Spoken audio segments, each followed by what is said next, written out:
Good morning, welcome to டெமேஷன். Topic வந்து 3 ring circus பற்றி தான் பேச போகிறோம். இந்த 3 ரிங் சர்க்கஸ் கண்டென்ட் வந்து எங்கேருந்து எடுத்துனா த ஜக்லிங் எலிஃபென்ட் என்ற புத்தகத்தில் தான் எடுத்தது. இதில் ஆத்தர் என்ன சொல்கிறாருன்னா, லைஃப் வந்து 3 ரிங் சர்க்கஸ்ன்னு சொல்கிறார். அதில் ஃபர்ஸ்ட் ரிங் பார்த்தீங்கன்னா ஒர்க் லைஃப், செகண்ட் ரிங் வந்து ரிலேஷன்ஷிப் லைஃப், தேர்ட் ரிங் வந்து செல்ஃப் கேர் லைஃப்னு சொல்கிறார். இந்த மூணுமே அச்சீவ் பண்ணால் தான் நம்ம வந்து லைஃப் வந்து அச்சீவ் பண்ணணும்னு அர்த்தம் சொல்கிறார். இதில் ஒன்று மிஸ் ஆனாலும் நம்ம ஃபுல்ஃபில்லான லைஃப்பை அச்சீவ் பண்ணணும்னு அர்த்தம்னு சொல்கிறார். இப்போ அந்த மூணுமே வந்து டைம் எப்படி அலோகேட் பண்ணுறதுன்னு சொல்லிட்டு நம்ம ஆத்தர் வந்து 3 பாயிண்ட் சொல்கிறார். ஃபஸ்ட்டு பாயிண்ட் வந்து be the remaster not the performance சொல்கிறார். ஓகேங்களா? இப்போ வந்து ரீமாஸ்டர் யாருன்னா, நம்ம சர்க்கஸில் வந்து கைட் பண்ணுவார். ஓகேங்களா? அந்த கைட் பண்ண சொல்ல இந்த அனிமல்ஸ்லாம் வந்து கரெக்டாக பர்ஃபார்ம் பண்ணணும். அவர் தான் வந்து ரிங் மாஸ்டர். ஓகேங்களா? ரிங் மாஸ்டராக இருக்கணும். நீங்கள் பர்ஃபார்மர் இருந்ததுன்னா உங்கள் டைம் வந்து மற்றவங்க எடுத்துகிட்டு போயிடுவாங்க. ஓகேங்களா? செகண்ட் வந்து ring master cannot be in all 3 rings at once. ஓகேங்களா?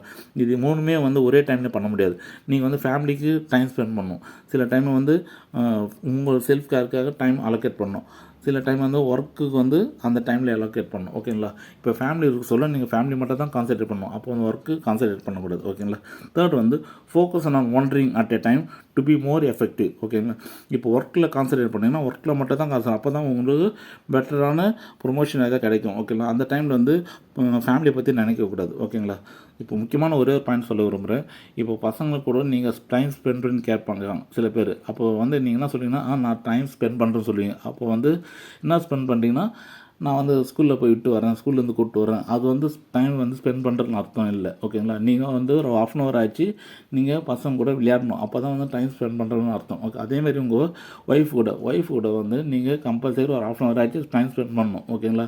மனம் விட்டு பேசினா மட்டும் தான் ரிலேஷன்ஷிப் நல்லாயிருக்கும். ஓகேங்களா? ஸோ இந்த இன்ஃபர்மேஷன் வந்து ரொம்ப யூஸ்ஃபுல்லாக நம்புகிறேன். பிடிச்சிருந்தால் மற்றவங்க ஷேர் பண்ணுங்கள். நன்றி.